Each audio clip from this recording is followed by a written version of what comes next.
আল্লাহ আমার রব, এই রবি আমার সব, দামে দামে তন মনে তারি অনুভব।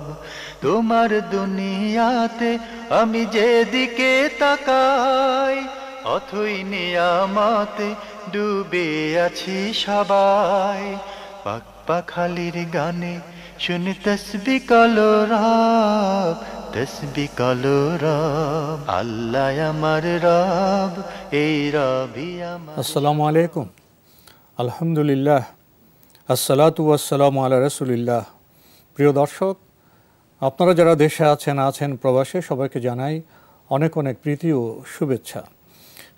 শুরু হলো এনটিভি আয়োজিত এবং লাভ হলো নিবেদিত অনুষ্ঠান আপনার জিজ্ঞাসা। আপনাদের সাথে আছি আমি জয়নুল আবেদিন আজাদ। আর আপনাদের মনে জাগা প্রশ্নের জিজ্ঞাসার জবাব দিচ্ছেন বিশিষ্ট আলেম ডক্টর মোহাম্মদ সাইফুল্লাহ। আসসালামু আলাইকুম ওয়া রাহমাতুল্লাহি ওয়া বারাকাতুহু। প্রিয় দর্শক, চলুন তাহলে জিজ্ঞাসার জগতে। শুরুতে একটি ইমেল পাঠিয়েছেন মোহাম্মদ গোলাম রাব্বি। লিখেছেন, ঘরে কোনো বইয়ে যদি মানুষ বা প্রাণীর ছবি থাকে তাহলে কি সেই ঘরে সালাত হবে না? এবং বর্তমানে এরকম বই ঘরে রাখা ছাড়া উপায়ও নেই, এক্ষেত্রে করণীয় কি? সালাত হয়ে যাবে। প্রাণীর ছবি যদি বইয়ে থাকে, ড্রয়ারে থাকে, অথবা খাটের নিচে থাকে, অথবা আলমিরায় থাকে, ছবি যেটাকে প্রিন্টেড ছবি, অথবা এগুলো পকেটে থাকে, যেমন পকেটে টাকা আছে না, টাকা আছে, ও টাকার মধ্যে তো ছবি আছে, সেখানে তো প্রাণীর ছবি আছে। ঘরে বইয়ের উপরে প্রচ্ছদে ছবি থাকে, হ্যাঁ, বইয়ের মধ্যে ছবি আছে, এতে সালাতের কোনো অসুবিধা নেই। সালাত শুধুমাত্র ওই সমস্ত ব্যাপারে এসেছে যেখানে ঘরের মধ্যে ছবি ঝুলিয়ে রাখা হয়েছে তাজিম করার জন্য, এবং এই ছবি যদি ঘরের মধ্যে থাকে তাহলে রহমতের ফেরেশতা প্রবেশ করবে না, এই মর্মে সহিহ হাদিস সাব্যস্ত হয়েছে। সেইখানে সালাত হবে কিনা আলেমদের ইখতিলাফ রয়েছে। বিশুদ্ধ বক্তব্য হচ্ছে, যেহেতু ছবি থাকলে এটি মনোযোগ কি করতে পারে, নষ্ট করতে পারে। সালাতের আপনার যেই একটা হুদুরুল কালব, আপনি অন্তরের যে উপস্থিতি সালাতের মধ্যে মনোনিবেশ যেভাবে করবেন, সে মনোনিবেশ করতে পারবেন না, ছবিটা আপনার চোখের সামনে চলে আসবে। এই কারণে একদল আলেম বলেছেন যে এতে এই কাজটি মাকরুহ হবে অথবা উচিত হবে না। কিন্তু সালাত যদি আপনি ঠিকমতো আদায় করে থাকেন তাহলে সালাত আপনার হয়ে যাবে। আর বই, কাগজপত্র, তারপরে টাকা ইত্যাদির মধ্যে ছবি থাকলে এতে সালাত হবে না, বা সেই করে সালাত আদায় করা যাবে না, এ বক্তব্য সঠিক নয়, বরং এখানে সালাত হয়ে যাবে, এটাই বিশুদ্ধ বক্তব্য। আমরা খুবই গুরুত্বপূর্ণ বিষয়ে অবগত হলাম। প্রিয় দর্শক, আমাদের হাতে আরেকটি ইমেল পাঠিয়েছেন বকুল আহমেদ। লিখেছেন, কেউ কবর জিয়ারত করলে মৃত ব্যক্তি কি টের পান? কবর জিয়ারতকারী যদি কবর জিয়ারত করে থাকেন, মৃত ব্যক্তি বারজাখি হায়াতে থাকার কারণে দুনিয়ার সাথে তার সম্পর্ক আর নেই। যদি এমন হয় যে যিনি কবরে আছেন তিনি জীবিত আছেন, তাহলেও স্বাভাবিকভাবে জীবিত থাকলেও যেহেতু কবরের সাথে দুনিয়ার কানেকশন একেবারেই বিচ্ছিন্ন, অনেকে তো এত নিচে থাকার পরে আরেক জগৎ, এমনিতে জীবিত থাকলেও টের পাবেন না। স্বাভাবিক কথা হচ্ছে জীবিত থাকলেও তিনি টের পাবেন না, প্রতিবন্ধক থাকে, যেহেতু প্রতিবন্ধক এটা। আর এটার নামই হচ্ছে বারজাখ, ওমিন ওয়ারাইহিম বারজাখুন ইলা ইয়াউমি ইবআসুন, এটার নামই হচ্ছে বারজাখ। এখানে প্রতিবন্ধকতা আড়াল করে রাখা হয়েছে। আড়ালে থাকার কারণে তিনি দুনিয়ার যে সমস্ত অ্যাক্টিভিটিস রয়েছে, দুনিয়ার যে সমস্ত তৎপরতা আছে, কে আসছে কে যাচ্ছে কি, এগুলো বুঝতে পারবেন না। কিন্তু যখনই তার আমলনামার মধ্যে কোনো পরিবর্তন আসবে, তখন তার অবস্থার মধ্যে পরিবর্তন আসবে।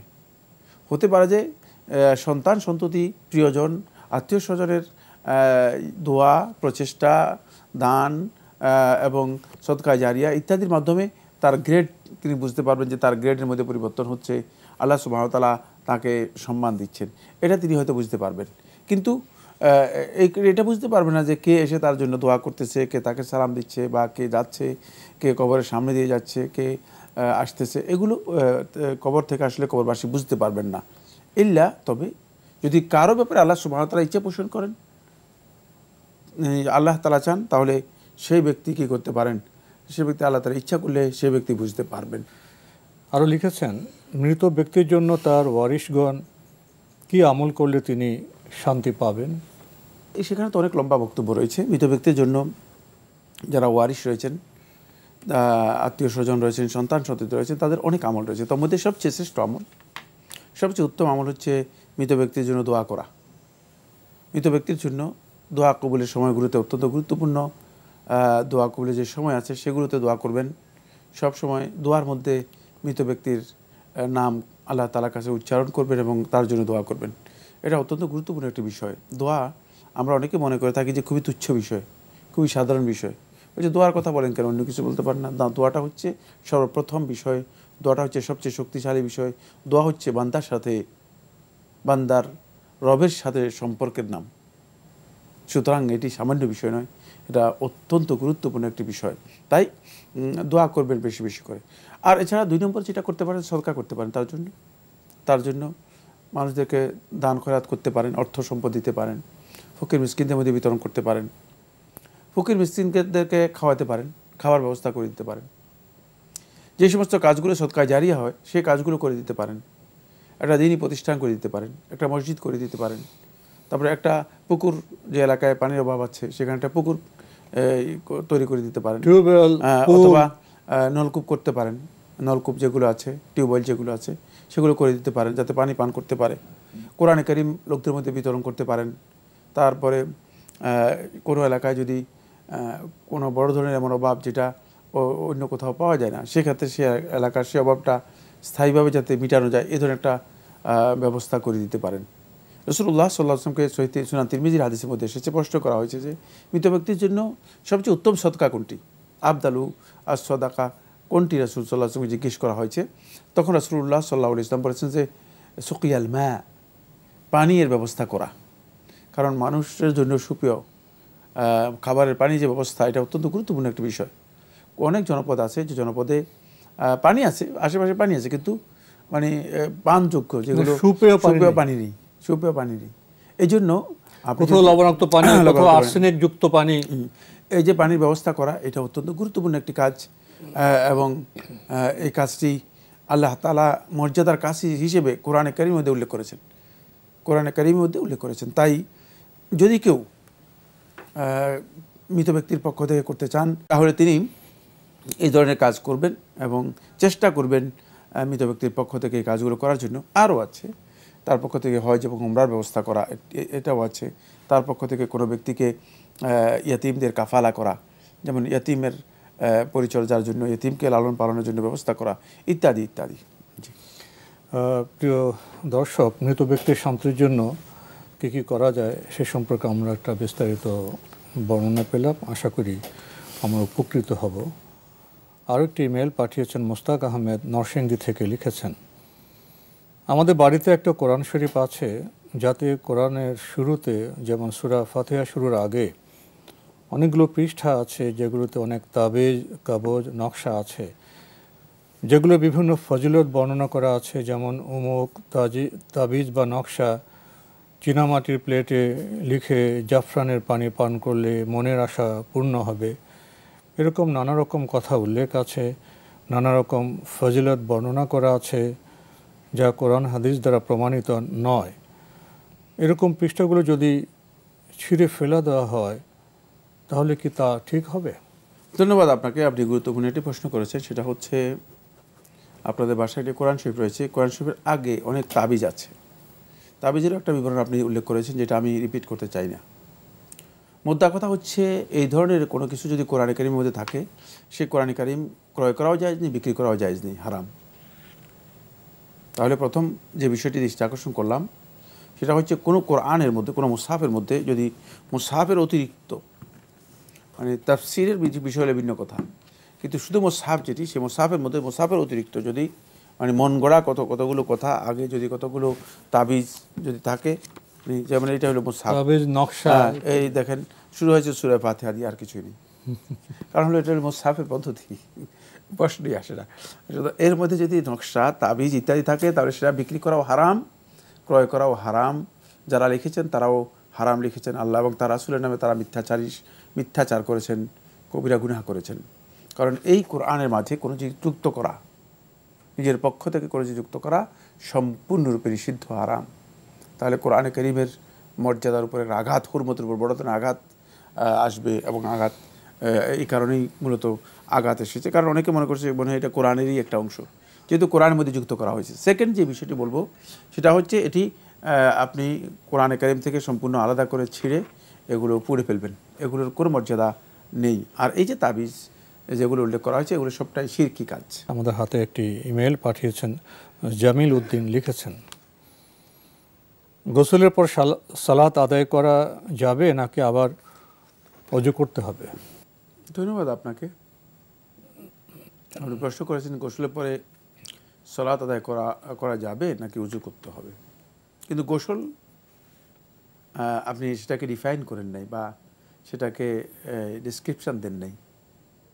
যদি গোসলটা তাহারাতের গোসল জন্য হয় এবং ফরজ অথবা ফরজ গোসল যেভাবে করা হয় তাকে সুন্নাহ তরিকা অনুযায়ী তাহারাতের উদ্দেশ্যে গোসল করে থাকেন, তাহলে সেই গোসলের পরে আর উযু করতে হবে না। যেহেতু গোসল হচ্ছে আর তাহারাতুল কুবরা, বড় তাহারাত, বড় পবিত্রতা, আর উযু হচ্ছে আর তাহারাতুল সুগরা, ছোট পবিত্রতা। তো গোসল উযুকে অন্তর্ভুক্ত করে নেই, উযু এর মধ্যে আছে। কিন্তু শর্ত হচ্ছে উযুর যেই মানে গোসলের যে সমস্ত মানে ফারায়েজগুলো আছে, ফরজগুলো আছে, গোসলের যে সমস্ত মানে সুনানগুলো আছে, যেভাবে গোসল সুন্নাতে করার কথা বলা হয়েছে, এবং এর সাথে যুক্ত হতে হবে গোসলটা তাহারাতের উদ্দেশ্যে করতে হবে, তাহারাতের নিয়তের মধ্যে থাকতে হবে, তাহলে সেই গোসল উযুকে অন্তর্ভুক্ত করবে। কিন্তু এমনি যে সমস্ত আমাদের সমাজের মধ্যে অনেকে গোসলটা আমাদের আদাতে পরিণত হয়েছে, তাহারাতের উদ্দেশ্যে নয়, একটা অভ্যাস। এবং প্রত্যেক মানুষই সকালবেলায় অথবা কেউ দুপুরবেলায়, কেউ মানে তার মোটামুটি নিজস্ব মানে কনভিনিয়েন্ট টাইমে তিনি কী করেন, গোসল করেন। এটা এই উদ্দেশ্যে নয় যে তাহারাতে হাসিলের জন্য, এটা উদ্দেশ্য বেশিরভাগই থাকে যে শুধুমাত্র পরিচ্ছন্নতার জন্য, ইবাদতের বিষয়। যদি পরিচ্ছন্নতার উদ্দেশ্য হয় থাকে, তাহলে সেই গোসল আপনার তাহারাতের যে মানে মর্যাদা, সেই মর্যাদা পাবে না। অবশ্যই এর সাথে গোসলের আরকান এবং সুনান যেগুলো আছে, গোসল ওয়াজিবাত যেগুলো আছে, সেগুলো মেনে তারপরে তাহারাতের উদ্দেশ্যে যদি গোসল হয়, তাহলে সেই গোসলের পরে আপনি উযু না করলেও কোনো অসুবিধা নেই, উযু করতে হবে না। আমরা খুবই গুরুত্বপূর্ণ বিষয়ে অবগত হলাম। প্রিয় দর্শক আরও লিখেছেন, এটা কি সত্য যে শুকরানা সালাতের মতো কিছুই নেই, কিন্তু ভালো ফলাফল বা অনুকূল সংবাদ ইত্যাদির জন্য আল্লাহর প্রতি কৃতজ্ঞতা প্রকাশ করার জন্য শুকরানা সিজদা করা যেতে পারে? আর শুকরানা সিজদা কিভাবে করতে হয়? ধন্যবাদ আপনাকে। শুকরানা বা শুকরিয়া বা শুকর, সিজদাতুশ শুকর, এটি সিজদার মতোই। সলাতে আমরা যেভাবে সিজদা দিয়ে থাকি সেভাবেই আল্লাহু আকবার বলেতেই সিজদায় যাবেন। সিজদা যাওয়ার পরে সিজদা যে দোয়া আছে সেগুলো পড়বেন। এখানে একটা দোয়া আছে, সেটার উপর তিনি পড়তে পারেন, মানে সাজদা ওয়াজহি লিল্লাজি শাক্কা সামঈ ওয়া বাসরি, এটা। তারপরে আল্লাহুম্মা বিকা আমানতু ওয়া বিকা খাসামতু ওয়া আলাইকা তাওয়াক্কালতু ওয়া ইলাইকা আনাবতু, এই যে দোয়াগুলো আছে, এই দোয়াগুলো এই সিজদার মধ্যে বান্দাগণ পড়বেন, এবং আল্লাহ রাব্বুল আলামিনের শুকরিয়ার যে সমস্ত আলফাজ রয়েছে সেগুলো তিনি পড়তে পারেন। এগুলো আল্লাহ রাব্বুল আলামিনের শুকরিয়ার যে আলফাজগুলো আছে সেগুলো সেখানে পড়তে পারেন, আল্লাহ তাআলা শুকর গুজার করার জন্য। সিজদা আল্লাহু আকবার পড়ে যাবেন, এরপরে সিজদা থেকে স্বাভাবিকভাবে উঠে যাবেন। সিজদা থেকে সালাম ফিরাবেন কি ফিরাবেন না, আলেমদের ইখতিলাফ রয়েছে। বিশুদ্ধ বক্তব্য হচ্ছে সালাম ফিরানোর প্রয়োজন নেই, এই সিজদার জন্য সালাম ফিরানোর প্রয়োজন নেই, যেহেতু এটি সালাত নয় বা সালাতের হুকুম রাখে না। আর 2 নম্বর বিষয় হচ্ছে যেটা, সেটা হলো সালাতু আশ-শুকর নামে কোনো সালাত নেই। কিন্তু যদি কোনো বান্দা মানে এমন কোনো বিষয় পান যেটা আল্লাহ তাআলা সন্তুষ্টির সাথে জড়িত, তাহলে সে ব্যক্তি শুকরিয়া আদায় করার জন্য 2 রাকাত নফল সালাত আদায় করতে পারবেন। শুকরিয়ার মানে হয়ে যাবে সালাতুশ শুকর নাম দিতে হবে না, মানে শুকরানা সালাত নাম দিতে হবে। আল্লাহ শুকরিয়ার উদ্দেশ্যে 2 রাকাত সালাত, যেহেতু আল্লাহ সুবহানাহু ওয়া তাআলা আমাদেরকে বলেছে ওয়াস্তাঈনু বিস-সাবরি ওয়াস-সালাহ, সালাতের মাধ্যমে আমরা আল্লাহ তাআলার সাহায্য কামনা করতে পারি, আল্লাহ রাব্বুল আলামিন শুকরিয়া আদায় করতে পারি। প্রত্যেক ইবাদত আল্লাহ রাব্বুল আলামিন শুকরিয়ার মাধ্যম। এই জন্য আল্লাহ সুবহানাহু ওয়া তাআলা যখন আলে দাউদকে কোরআনে কারীমে নির্দেশ দিয়েছেন, ওয়াশকুরু আলা দাউদা ওয়া আমালু আলা দাউদা শুকরা, যে আলে দাউদ তোমরা আল্লাহ রাব্বুল আলামিনের শুকরিয়া আমলের মাধ্যমে আদায় করো। তো আমলের মাধ্যমে আদায় করতে হলে আপনি সালাতের মাধ্যমে আদায় করতে পারেন, সিয়ামের মাধ্যমে আদায় করতে পারেন। যেভাবে নূহ আলাইহিস সালাতু ওয়াস সালাম যখন বাহারুল আহমার লোহিত সাগর পার হলেন, ফিরআউন বাহিনী এর থেকে মুক্তি লাভ করলেন, এবং বনি ইসরায়েলকে নিয়ে নূহ আলাইহিস সালাতু মুসা আলাইহিস সালাতু ওয়াস সালাম যখন মানে পরিপূর্ণরূপে মুক্তি পেলেন, তখন মুসা আলাইহিস সালাতু ওয়াস সালাম শুকরিয়া আদায় করেছেন আল্লাহ তাআলার সিয়াম পালনের মাধ্যমে। সুতরাং যে কোনো ইবাদতের মাধ্যমে আল্লাহ তাআলার কাছে আল্লাহর বান্দা শুকরিয়া আদায় করতে পারবে। তাহলে সিয়ামের মাধ্যমে শুকরিয়া আদায় করা যাবে, নফল সালাতের মাধ্যমে শুকরিয়া আদায় করা যাবে, আবার শুকরানা সিজদাও আছে, শুকর সিজদাও দিতে পারবে। সেটা আমরা শুধু আল্লাহু আকবার বলে সিজদা চলে যাব, নিয়ত মানতে হবে না? না, এটা তো বাদার কিছু আল্লাহু আকবার সিজদা চলে যাব, ওখানে তাসবিহ পড়ে আবার উঠে যাব, আল্লাহু আকবার বলবো না, আল্লাহ পড়া ওঠার সময় আল্লাহু আকবার বলতে হবে না, যেহেতু এটা শুধু সিজদা। আমরা জানলাম বিষয়টি সম্পর্কে। প্রিয় দর্শক আরও লিখেছেন, সহিহ বুখারী নাম্বার 1154 উদ্ধৃতি করে একজন শায়েখ বলেছেন যে আল্লাহ আপনার দোয়া কবুল করবেন যদি ঘুম থেকে ওঠার সাথে সাথে এবং কারোর সাথে কথা না বলে নিম্নোক্ত দোয়াগুলো পাঠ করেন। লা ইলাহা ইল্লাল্লাহু ওয়াহদাহু লা শারীকা লাহু লাহুল মুলকু ওয়া লাহুল হামদু ওয়া হুয়া আলা কুল্লি শাইইন কাদির। আলহামদুলিল্লাহ, সুবহানাল্লাহ, ওয়া লা ইলাহা ইল্লাল্লাহু আল্লাহু আকবার, ওয়া লা হাওলা ওয়া লা কুওয়াতা ইল্লা বিল্লাহ। এই বিষয়ে কিছু বলবেন? ধন্যবাদ আপনাকে। যে হাদিসটি উল্লেখ করেছেন সহিহ, কিন্তু হাদিসের যে অর্থ করা হয়েছে ভুল, এই কারণে ভুল হয়ে গেছে। এই হাদিসের মধ্যে ইজাস্তায় কাজা নয়, ইজা তাআররা শব্দটা এসেছে, ইজাস্তায় কাজা নয়, ইজা তাআররা রাজুলুন অথবা আর রাজুলু আউল আব্দু, বান্দা যখন অথবা কোনো ব্যক্তি যখন ঘুম থেকে হঠাৎ করে কি হয়ে যান, জেগে যান। এটা ওই ঘুম থেকে নর্মাল মানুষ যে মানে জাগ্রত হয় সেটা হঠাৎ জেগে যান, হঠাৎ, হ্যাঁ, এটা খেয়াল রাখতে হবে। তার এর অর্থ একটা, আর আরেকটা হলো নরমাল ঘুম থেকে জাগ্রত হওয়া। দুইটা একটা জিনিস, এক জিনিস নয়, এর মধ্যে পার্থক্য রয়েছে। এই হাদিসে এই জিনিসটা বোঝানো হচ্ছে। সেটা হলো কোনো বান্দা যখন ঘুম থেকে জেগে যান রাত্রে শেষ অংশে, তখন সে ব্যক্তি এটা প্রথম তার কাজ হচ্ছে সুন্নাহ হচ্ছে তিনি ঘুমকে মুখ থেকে মুছে নেবেন। মানে ঘুমের একটা শরীরের মধ্যে একটা ঘুমের মানে ইয়ে থাকে, সেটাকে মুছে নিয়ে তিনি এই দোয়াগুলো পড়বেন এবং আল্লাহ তাআলার কাছে আরও যদি কোনো দোয়া করতে চান দোয়া করবেন। এটি দোয়া কবুলের সময়, এবং এই সময় আল্লাহ সুবহানাহু ওয়া তাআলা বান্দার দোয়া ফেরত দেন না, দোয়া কবুল করে থাকেন। এটা সহি বক্তব্য, কিন্তু অনুবাদের একটি জায়গায় ভুল হয়েছে। জি, হঠাৎ ঘুম থেকে জাগা, এটা হলো পরিবেশটা আমরা জানলাম। প্রিয় দর্শক, শেষে আপনি লিখেছেন, বিতর সালাতে ভুলবশত প্রথম রাকাতে সূরা নাস পাঠ করা হয়, আমি কি বিতর শেষ করার জন্য পরবর্তী রাকাতে সূরা নাসের পুনরাবৃত্তি করতে পারি? হ্যাঁ, সূরা নাসও পড়তে পারেন, সূরা ফালাকও পড়তে পারবেন, সূরা আল ইখলাসও পড়তে পারবেন, সবটাই জায়েজ। জি, আমরা জানলাম বিষয়গুলি সম্পর্কে। প্রিয় দর্শক, আমাদের হাতে আরও একটি ইমেল পাঠিয়েছেন আব্দুল মোতালেব, আগের ইমেল। আপনার বাকি প্রশ্ন আমরা পড়ার চেষ্টা করছি। লিখেছেন, কোন আমল করলে বাসাবাড়ি নিরাপদ থাকে? অনেকগুলো বিষয় রয়েছে, কোন দিকটাকে ক্লিয়ার করা হচ্ছে। আমি মৌলিকভাবে দুটি কথা বলবো। এক নম্বর হচ্ছে ঘরের নিরাপত্তা এবং বাসার নিরাপত্তার জন্য বাসায় শোয়ার আগে সূরাত আল বাকারায়ের 255 নম্বর আয়াত, যেটাকে আয়াতুল কুরসি বলা হয়েছে, সে আয়াতটি বেশি বেশি করে পড়বেন। আর সূরা বাকারার শেষ দুই আয়াত, আমানা রাসূলু বিমা উনজিলা ইলাইহি মির রাব্বিহি ওয়াল মুমিনুনা কুল্লুন আমানা বিল্লাহি ওয়া মালাইকাতিহি ওয়া কুতুবিহি ওয়া রাসূলিহি, এই যে মানে সূরা আল বাকারার শেষ দুই আয়াত, এটাও বেশি বেশি করে পড়তে পারেন। এই দুটি মানুষের নিরাপত্তার জন্য তেলাওয়াত করার ব্যাপারে হাদিসের মধ্যে এসেছে। যদি কোনো ব্যক্তি এগুলো তেলাওয়াত করে তাহলে তার পুরা রাতের নিরাপত্তার বিষয়টি আল্লাহ রাব্বুল আলামিনের দমানে চলে যাবে। আরেকটি প্রশ্ন করেছেন, কোন আমল করলে সারাদিন ভালো থাকা যায়? যখন বান্দা তিনি ফজরের সালাত জামাতে আদায় করবেন, জামাতে আদায় করার পরে যদি তিনি সকালের যে সমস্ত আজকারগুলো আছে, আজকারগুলো নিয়মিত পড়েন, যে আজকারগুলো আছে সে আজকারগুলো নিয়মিত পড়েন, এবং তার সাথে তিনি যদি সলাতুদ্দোহা মানে চাশতের নামাজ যেটাকে বলা হয় তাকে 2 রাকাত অথবা 4 রাকাত আদায় করেন, তিনি দিবসে নিরাপত্তা লাভ করবেন। তবে ফজরের সালাত জামাতে পড়তে হবে, যেহেতু আল্লাহ তাআলা জিম্মা, আল্লাহ তাআলা দমানের কথা এই হাদিসের মধ্যে এসেছে। এটা হলো ফজরের সালাত জামাতে আদায় করে তারপরে তিনি মানে সকালবেলা আজকারগুলো করবেন, তারপরে আজকারগুলো করার পরে সালাতুদ দুহা অথবা সালাতুল ইশরাক এটি আদায় করবেন, তিনি পুরা দিন নিরাপত্তা লাভ করবেন। আরও লিখেছেন, কোন আমল করলে মৃত্যুর পরও সওয়াব অব্যাহত থাকবে?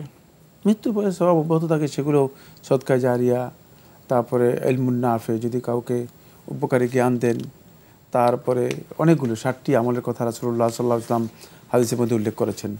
যেমন যদি কোথাও আপনি নদী প্রবাহিত করে দেন লোকদের সুবিধার জন্য, সেচ করতে পারে, পানি পান করতে পারে, মানুষদেরকে মুসাব বিতরণ করে মানুষের মধ্যে, তারপরে আপনি যদি মানুষদের টিউবওয়েলের ব্যবস্থা করে দেন পানীয়ের জন্য, তারপরে যে কাজগুলো অব্যাহত থাকবে কল্যাণমূলক কাজ, এই কল্যাণমূলক কাজ যেগুলো সদকায়ে জারিয়া হিসেবে আমাদের পরিচিত, সেগুলো যদি কোনো ব্যক্তি করেন তাহলে তিনি তার মৃত্যুর পরেও তার সেই আমলগুলো অব্যাহত থাকবে এবং সেগুলোর তিনি ফজিলত পাবেন।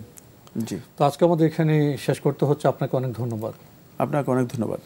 প্রিয় দর্শক, আমরা দেখছিলাম এনটিভি আয়োজিত এবং লাভেলো নিবেদিত অনুষ্ঠান আপনার জিজ্ঞাসা। আমাদের অনুষ্ঠান আপনারা এনটিভি অনলাইনেও দেখতে পারবেন, ভিজিট করুন www.ntvbd.com। এছাড়া ইউটিউবে এবং আমাদের ভেরিফাইড ফেসবুক পেজে অনুষ্ঠান দেখতে পারবেন। কোন আমল করলে আমাদের সব মৃত্যুর পরও অব্যাহত থাকবে আমরা জানলাম।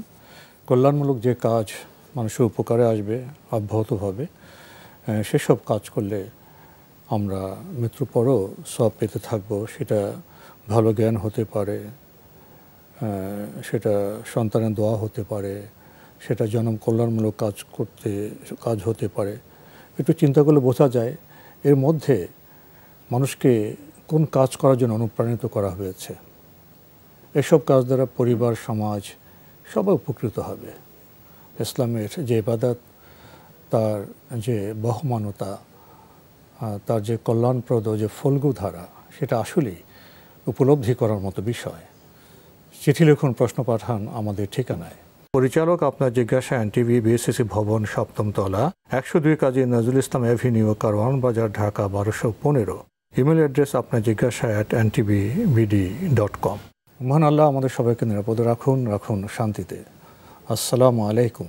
আল্লাহ আমার রব, এই রবি আমার সব, দামে দামে তুন মনে তারি অনুভব। আল্লাহ আমার রব, এই রবি আমার সব।